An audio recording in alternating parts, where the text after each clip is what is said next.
ఆంధ్ర తెలంగాణలో తక్కువ ఫీజులతో high quality results ఇస్తున్న ఏకైక సంస్థ తిరుమల్ ఐఏఎస్ ఇన్స్టిట్యూట్.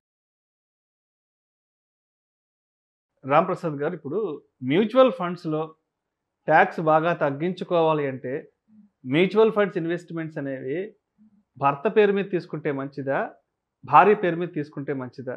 ఆబ్వియస్గా అందరూ ఇంట్లో మగవాళ్ళ పేరు మీద తీసుకుంటారు, జాబ్ చేస్తుంటారు, శాలరీ వస్తుంటారు కాబట్టి. ఇన్ కేస్ భార్య హోమ్ మేకర్గా ఉండి, అంటే హౌస్ వైఫ్గా ఉండి, ఆవిడ పేరు మీద కనుక మ్యూచువల్ ఫండ్స్ ఇన్వెస్ట్మెంట్స్ తీసుకుంటే ట్యాక్స్ తగ్గడానికి ఏమన్నా మార్గాలు ఉంటాయి అంటారా? చాలా మందికి వస్తుందండి ఈ డౌట్. సరే, మా వైఫ్ పేరు మీద పెడితే ఏమన్నా తగ్గుతుందా ట్యాక్స్ అంటారు. నేను మీ వైఫ్ కాదు కదా, మీ అమ్మమ్మ గారి పేరు మీద పెట్టినా ట్యాక్స్ అదే వస్తుంది, ట్యాక్స్లో మార్పు ఉండదు అని చెప్తాను. అంటే ట్యాక్స్లు మనకి 5 కేటగిరీస్ ఉంటాయి: salary income, capital gain income, business income, other sources, income from other sources, and house property నుంచి వచ్చే ఇన్కమ్ అని ఉంటాయి. ఇలా 4-5 కేటగిరీస్ ఉంటాయి. అయితే ఈ మ్యూచువల్ ఫండ్స్లో వచ్చే రిటర్న్ కానీ, స్టాక్స్లో వచ్చే రిటర్న్ కానీ, ప్రాపర్టీ కొంటే వచ్చే రిటర్న్ కానీ, గోల్డ్ కొంటే వచ్చే రిటర్న్స్ కానీ, ఇవన్నీ క్యాపిటల్ గెయిన్ ట్యాక్స్లు. క్యాపిటల్ గెయిన్ ట్యాక్స్ అంటే మూలధనం పెరిగితే పెరిగిన దాని మీద మీకు ట్యాక్స్ విధిస్తారు. ఇన్కమ్ ట్యాక్స్కి దీనికి ఎటువంటి సంబంధం లేదు. మీరు ఇన్వెస్ట్మెంట్ మీ పాప పేరు మీద పెట్టినా, మీ బాబు పేరు మీద పెట్టినా, మీ మదర్ పేరు మీద పెట్టినా, మీ వైఫ్, మీ అమ్మమ్మ గారి పేరు మీద పెట్టినా కానీ ఆ వచ్చిన రిటర్న్స్కి ట్యాక్స్ అనేది సేమ్ పడుతుంది. అంతేగాని ఉద్యోగం చేసే వాళ్ళ పేరు మీద పెడితే ట్యాక్స్ ఎక్కువ ఉంటుంది, లేదంటే ఉద్యోగం చేయని వాళ్ళ పేరు మీద పెడితే ట్యాక్స్ అసలు ఉండకుండా ఉంటుంది, ఇలాంటిదంటే అదేమి ఉండదు. ఎందుకంటే క్యాపిటల్ గెయిన్ ట్యాక్స్ అనే దానికి ఇన్కమ్ ట్యాక్స్ ల్యాబ్కి క్యాపిటల్ గెయిన్ ట్యాక్స్కి సంబంధం లేదు. సో ఎవరికైనా ఒకటే ట్యాక్స్. అయితే మనం గత వీడియోలో చెప్పుకున్నట్టుగా ట్యాక్స్ హార్వెస్టింగ్ అని ఒక కాన్సెప్ట్ ఉంది కదా, దీనికి ముందు మాట్లాడుతున్నాం. అంటే ఒక వ్యక్తి 1 ఇయర్లో ఇన్వెస్ట్ చేస్తే వచ్చిన రిటర్న్స్లో 10,000 వరకు బెనిఫిట్ పొందగలడు. ఇప్పుడు అదే వ్యక్తి వైఫ్ అండ్ హస్బెండ్ ఇద్దరి పేరు మీద ఇన్వెస్ట్ చేస్తే ఆ 10,000 బెనిఫిట్ కాస్త 20,000 బెనిఫిట్ అవుతుంది కదా.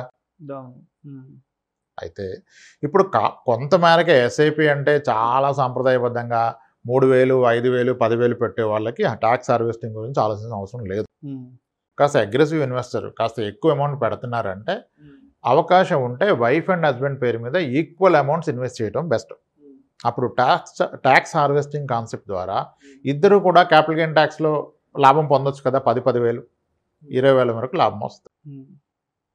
ఎక్కువ మొత్తం పెట్టేవాళ్ళు ఇద్దరి పేరు మీద ఇన్వెస్ట్ చేస్తే క్యాపిటల్ గెయిన్ ట్యాక్స్లో పర్ ఇయర్ అప్ టు 10,000 వరకు ట్యాక్స్ సేవ్ చేసుకోవచ్చు. ఓకే, అంతేకాని లోయర్ ఇన్కమ్ ఉన్న వాళ్ళ పేరు మీద పెడితే వచ్చే ప్రత్యేకమైన ట్యాక్స్ బెనిఫిట్స్ అంటూ ఏమీ లేవు, అట్లీస్ట్ ఇన్ మ్యూచువల్ ఫండ్స్ కానీ, ఈక్విటీ కానీ, ఈటీఎఫ్స్ కానీ. సో మొత్తంగా మ్యూచువల్ ఫండ్ ఇన్వెస్ట్మెంట్స్లో జీరో ట్యాక్స్ అవ్వాలి, జీరో ట్యాక్స్ ఉండాలి అంటే మరి దీనికి ఉద్యోగం చేసే వాళ్ళు, ఉద్యోగం చేయని వాళ్ళు, ఆడ మగ ఇలాంటి వెసులుబాట్లు అయితే ఏమి లేవు. అయితే అందుకనే చెప్తాను నేను, పిల్లల పేరు మీద ఇన్వెస్ట్ చేయదని చెప్పడానికి గల కారణం అదే. ఎవరి పేరు మీద చేసినా ఒకటే రిటర్ను. అందుకే mutual fund is clear democracy, complete transparent. ఎందుకంటే ఒక వ్యక్తి నెలకు 1,000 రూపాయలు పెట్టాడు, ఒక వ్యక్తి నెలకు 1 కోటి రూపాయలు పెట్టాడు. ఒకే స్కీమ్లో పెడితే ఇద్దరికి ఒకటే రిటర్న్ వస్తుంది. 1,000 రూపాయలు పెట్టినందుకు 12% వచ్చి, 1 కోటి రూపాయలు పెట్టినందుకు 13% రాదు కదా. ఒక బ్యాంక్ మీరు వెళ్తే 10 crores డిపాజిట్ చేసే అతనికి ఎలా ఉంటుంది ట్రీట్మెంట్? అక్కడ receiving complete different. Cool drink తెప్పిస్తారు, జ్యూస్ తెప్పిస్తారు, కూర్చోబెడతారు. 10,000 డిపాజిట్ చేసే అతనికి పెన్ను తెచ్చుకోలేదా, సరిగా రాయి, కీలో నిలబడు. చూసారా? అంటే actual democracy is only in mutual fund. ఇంకెక్కడ మీకు డెమోక్రసీ లేదు. అందరినీ ఈక్వల్గా చూస్తుంది మ్యూచువల్ ఫండ్. జెండర్ డిఫరెన్స్ లేదు, ఏజ్ డిఫరెన్స్ లేదు, ఇన్కమ్ లేదు, ఏదైనా ఒకటే రేట్, ఏమీ లేదు. కాబట్టి ప్రత్యేకించి వైఫ్ పేరు మీద పెట్టాలని ఏం లేదు, ఎవరి పేరు మీద పెట్టుకో.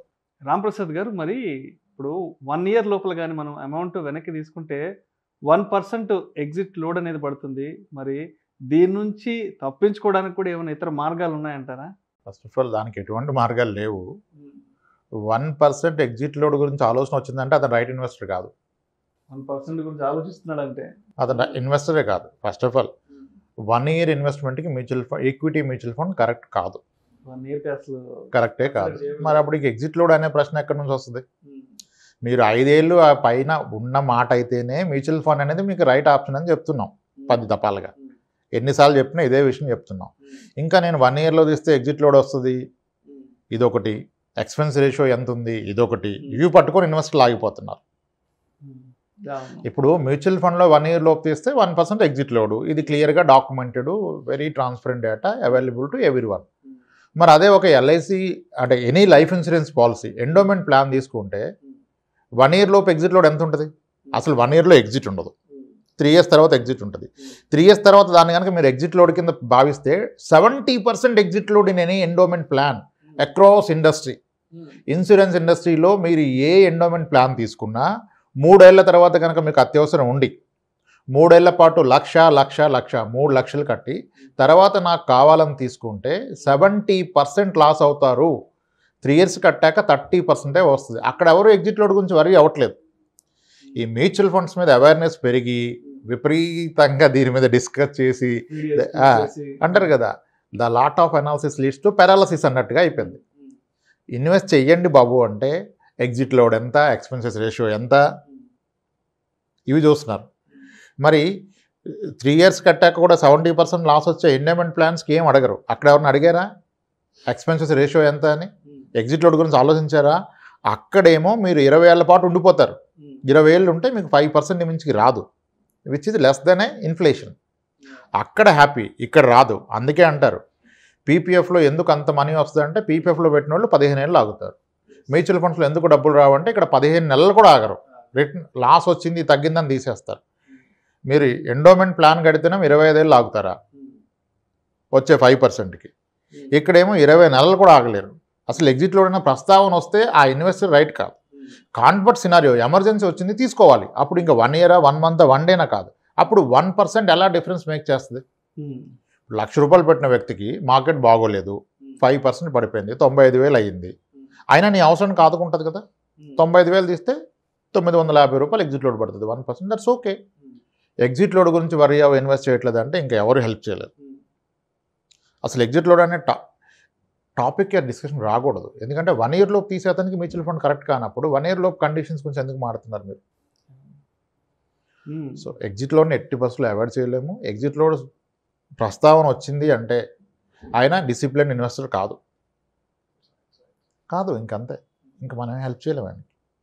Yes sir. ఇంకొక టాపిక్ గురించి కూడా ఆడియన్స్ ఫ్రీక్వెంట్గా అడుగుతూ ఉంటారు మన వీడియోస్ కింద కామెంట్స్ రూపంలో. ఈ ఎమర్జెన్సీ ఫండ్ అని మ్యూచువల్ ఫండ్స్ ద్వారా ఏ విధంగా ఏర్పాటు చేసుకోవచ్చు అంటూ కూడా చాలామంది అడుగుతున్నారు. మరి ఎమర్జెన్సీ ఫండ్ని ఏ విధంగా ఏర్పాటు చేసుకోవచ్చు అంటారు మ్యూచువల్ ఫండ్ ఇన్వెస్ట్మెంట్స్ ద్వారా? Sir, emergency fund, contingency fund, అత్యవసర నిధి, 6 నెలల ఖర్చులు సరిపడా మీ దగ్గర ఉండాలి. ఒక బుక్ కాన్సెప్ట్ ఇది. ఓకే. ఈక్విటీ మ్యూచువల్ ఫండ్స్ ద్వారా ఎమర్జెన్సీ ఫండ్ బిల్డ్ చేయడం కరెక్ట్ కాదు. ఈక్విటీ మ్యూచువల్ ఫండ్స్ అనేవి షార్ట్ ట్రెండ్లో అప్ అండ్ డౌన్స్కి లోబడి ఉంటాయి. ఓకే. అయితే సంహవ్ నాకు 6 నెలలకు సరిపడా ఉన్న ఫండ్ ఎమర్జెన్సీ ఫండ్ అని అనిపించదు. నేను పర్సనల్గా అయితే ఒక 6 ఏళ్ల ఖర్చులకు సరిపడా ఉంటేనే దాన్ని ఎమర్జెన్సీ ఫండ్ కింద ట్రీట్ చేయాలి, 6 నెలలు 7 నెలలకు కాదు. ఓకే. నార్మల్గా నా దగ్గర ఉన్న ఇన్వెస్టర్స్, నేను డైరెక్ట్గా హ్యాండిల్ చేస్తున్న ఇన్వెస్టర్స్లో చూస్తే ఇప్పుడు డీసెంట్ ఎస్ఐపీలే యాక్సెప్ట్ చేస్తాం. డీసెంట్ ఇన్ ద సెన్స్ ఒక గోల్ బేస్డ్. ఇప్పుడు ఒక 35 సంవత్సరాలు ఉన్న వ్యక్తి 50 ఏళ్ళకి రిటైర్మెంట్ అనుకుంటే ఇప్పుడు కనుక నెలకు ఒక 30,000 ఖర్చు ఉంటే డెఫినెట్గా ఆయన నెలకి 30,000 ఎస్ఐపీ చేసిన పక్షంలోనే ప్రాపర్ రిటైర్మెంట్ అచీవ్ అవుతారు. అలానే పిల్లల హైయర్ ఎడ్యుకేషన్కి ఈచ్ ఒక 20,000 15,000. సో ఈ ప్రాసెస్లో ఒక అతను కన్విన్స్ అయ్యి ఒక ₹60,000 నెలకి లేదా ఒక ₹80,000 నెలకి ఎస్ఐపీ పెడితే అనుకోండి, పెట్టారు అనుకుందాం. ఇప్పుడు ఇన్కమ్ ఉన్న వాళ్ళు పెట్టాలి కదా.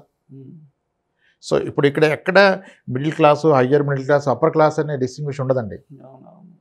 మీరు ఎంత పర్సంటేజ్ పెట్టాలనేది మీరు తీసుకోవాలి. సరే 80,000 ఎగ్జాంపుల్ చెప్పొద్దు, 10,000 ఎగ్జాంపుల్ చెప్పండి అంటే ఇప్పుడు ₹1,00,000 ఉన్న వ్యక్తిని 30,000 ఎస్ఐపీ అడిగామంటే 20,000 శాలరీ ఉన్న వ్యక్తి 6,000 పెట్టాల్సిందే. ఓకే.